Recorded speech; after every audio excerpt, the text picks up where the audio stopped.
tudo bem com vocês? Bora para mais um bate-papo, para mais um momento assim importantíssimo.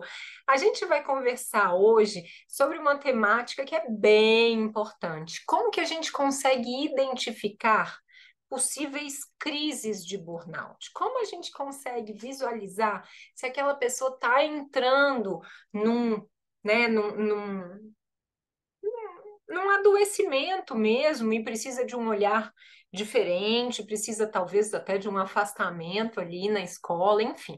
A nossa ideia aqui hoje é que a gente consiga entender como que a gente consegue perceber. É claro que eu vou falar aqui do burnout, mas isso é perceptível para qualquer outra coisa. Tudo que eu vou orientar vocês aqui, vocês conseguem observar para outras situações, né? Quem aqui já teve ou conhece alguém que já teve burnout, me conta aqui, eu quero saber, né? Porque é bem importante que a gente se permita falar sobre isso mais e mais e mais e mais vezes.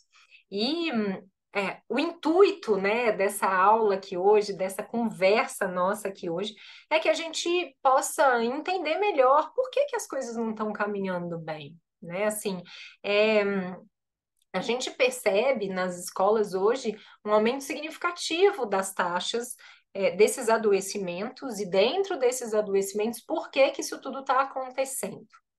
Tem dois fatores aí que são bem importantes e que têm uma relação muito importante com aquilo que a gente viveu alguns anos atrás aqui, estando, né, mais tempo dentro de casa, vamos dizer assim. Então, trouxe um adoecimento maior de vários aspectos.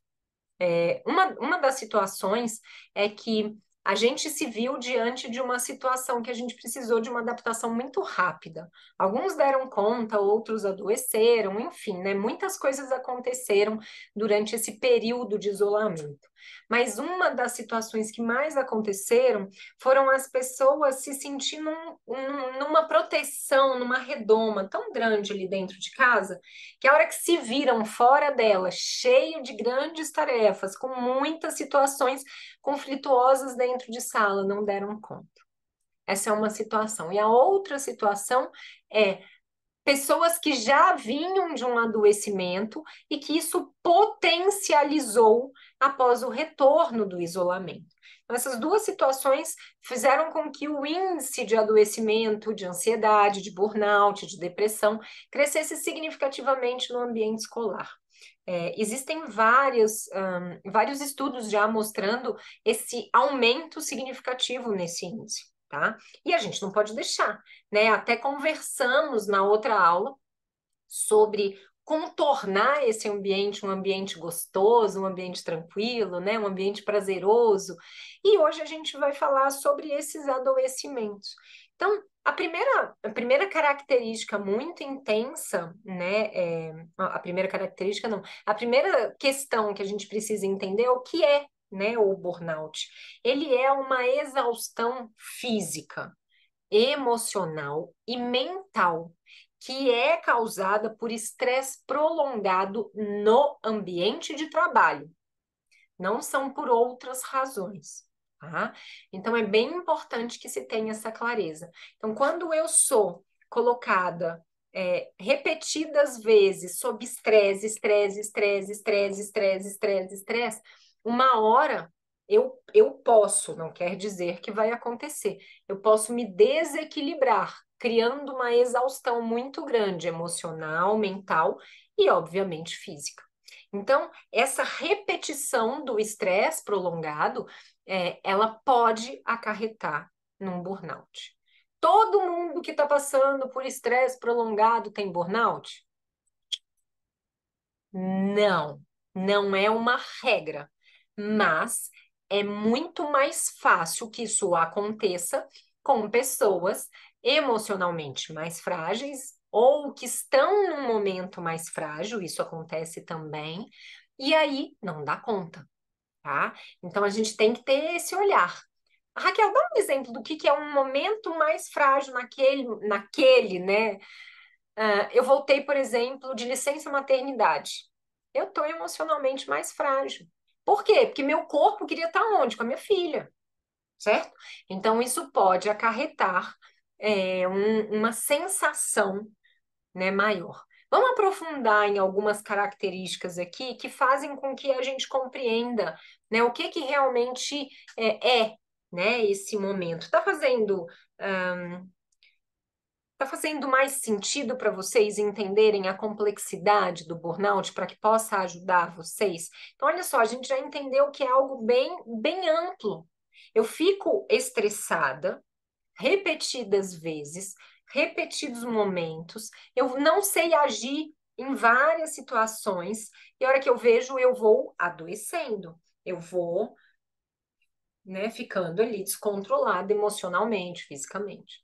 Então, isso vai gerando essa angústia, e aí eu não vou conseguindo dar conta. Então, essa exaustão emocional é o primeiro sinal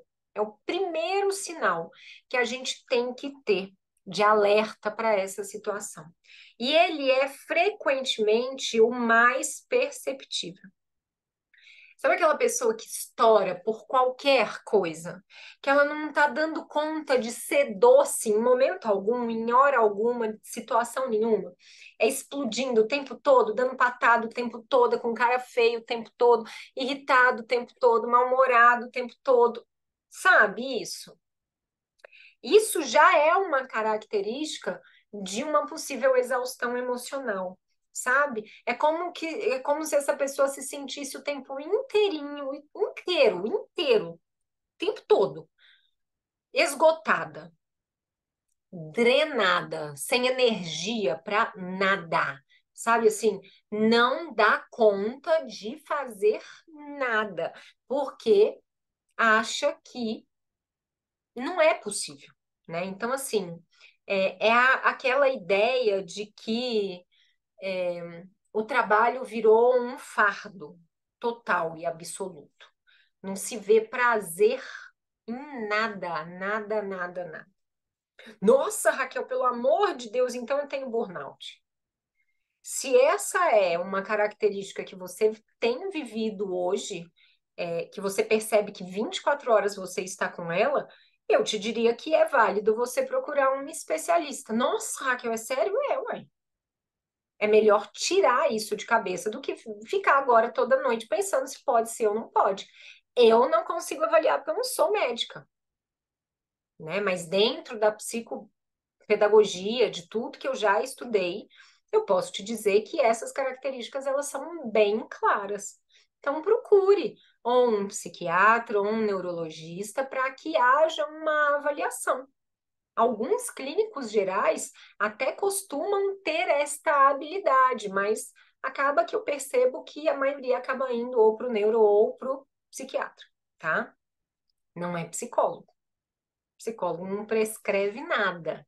Ele vai te ajudar a sair disso lindamente, mas ele não vai prescrever nada para você, tá? Sempre gosto de deixar isso claro aqui, são coisas diferentes.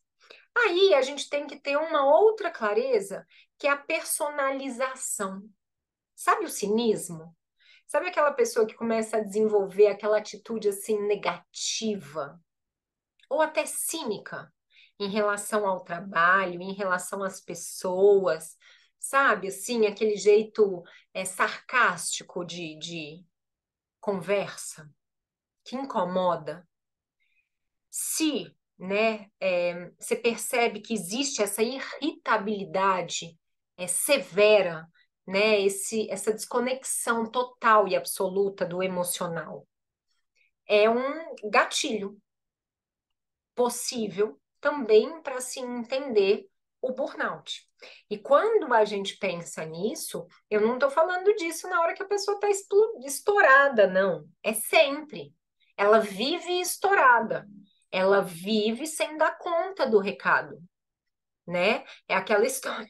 É aquela história do professor chegar e falar: Bom dia, Raquel. Bom dia? Bom dia para quem? Que dia? Esse dia é bom para você? Sabe? Aí ela começa a ser cínica na resposta, mas ela não tá brincando, ela tá falando sério.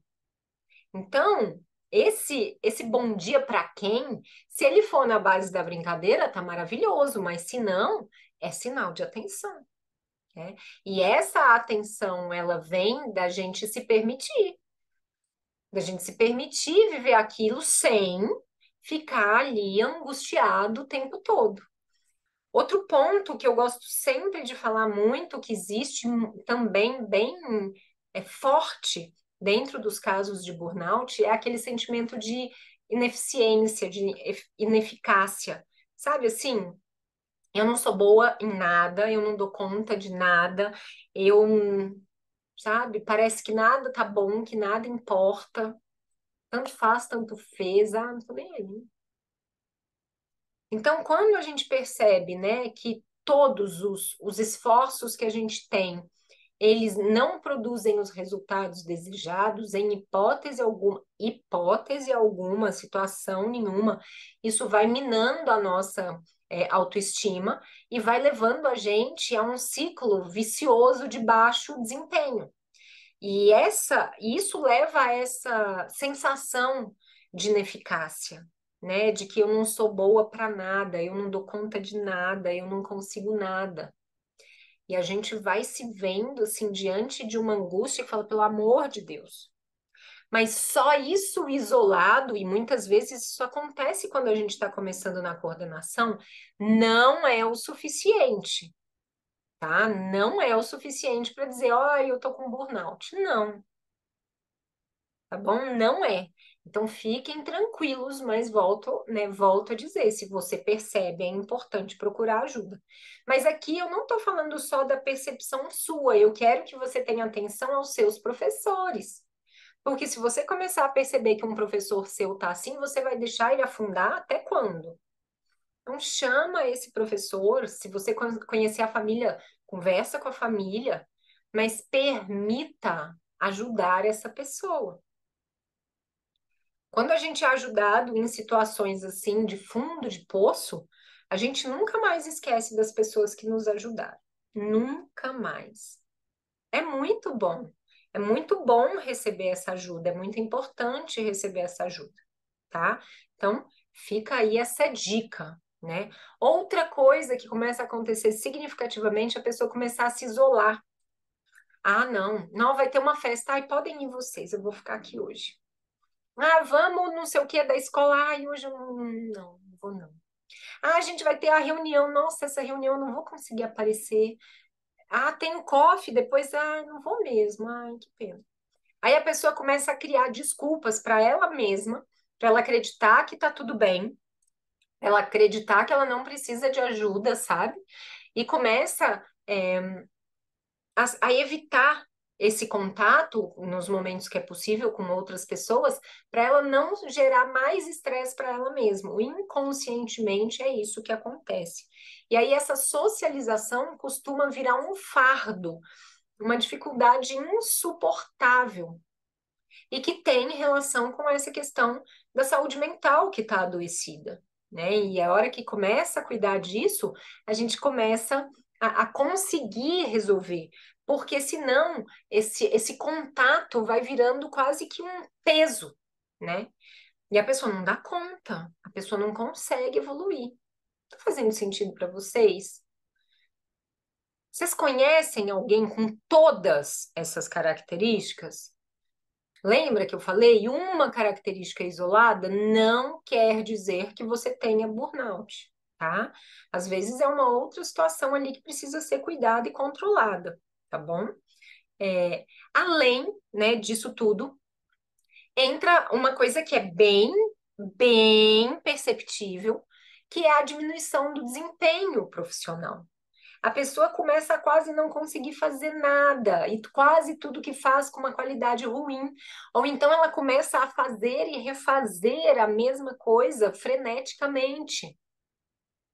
Porque ela faz uma vez e acha que não ficou bom, aí ela vai e tenta de novo, aí ela surta, aí ela pira o cabeção, aí ela volta ali, aí ela não consegue se concentrar, aí ela erra de novo. Olha o ciclo que vira. Então, essa diminuição no desempenho profissional, ela fica bem evidente mesmo. Raquel, só a diminuição do desempenho profissional mostra que eu estou com burnout? Não. Você pode estar com uma ansiedade, você pode estar com uma, sei lá, até com um princípio aí de depressão, tá? Ou pode ser somente um cansaço maior naquele momento ali. Então, eu não estou dando diagnóstico nenhum aqui, gente, nem para vocês, nem para os professores.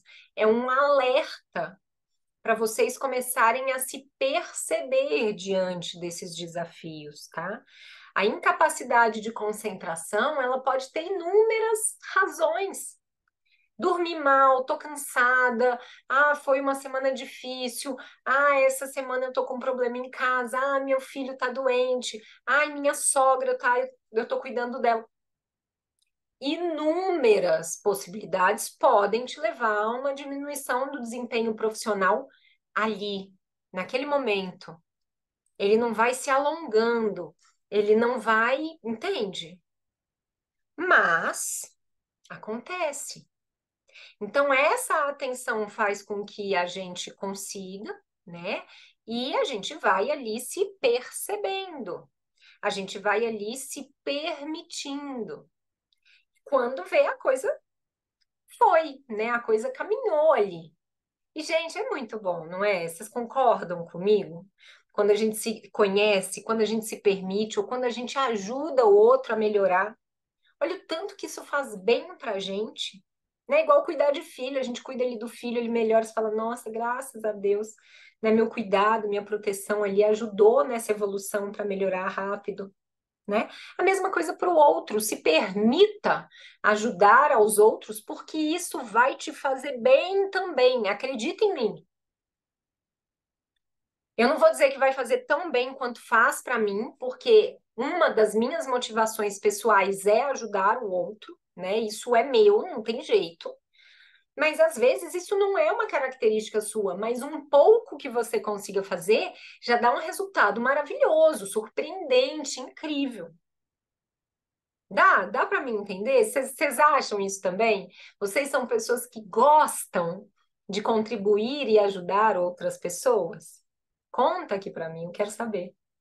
E aí, a gente vai chegando aqui nos finalmente do nosso bate-papo, né? Deixando bem claro aqui que não é apenas uma característica, tá? E eu não estou aqui querendo que vocês façam autoavaliação e saiam correndo para o médico. Mas eu quero que vocês tenham essa percepção de vocês e que vocês permitam ter essa percepção dos professores de vocês. Se permitam isso, eu tenho certeza absoluta que vai contribuir para o ambiente escolar ser um ambiente mais ameno, mais leve, né? E a hora que você perceber que tem um professor assim que não tá legal, chama ele para conversar, tem um papo tranquilo ali de amigo, de amiga. Se permitam isso. Vai enriquecer a vida de vocês de uma maneira muito significativa. E vocês vão criar tantas conexões que talvez só por isso você já vai criar uma melhora tão significativa nesse ambiente escolar que os resultados vão sendo assim, uau, que máximo, que máximo, que máximo. Então, fica aqui, né, as sugestões, as dicas para vocês pensarem, tá? E qualquer coisa, estamos por aqui de grudinho para a gente continuar proseando. Se você ainda não está me seguindo aqui, já curte esse vídeo, já começa a me seguir para que você possa receber mais e mais conteúdos meus de coordenação. E quem sabe, né, se você gostar, de outras possibilidades aí, a gente ir conversando em outras redes também. Tô lá no Insta também. Dá uma chegadinha lá, confere por lá também. Tá bom? Beijo, beijo, beijo enorme e até a nossa próxima aula.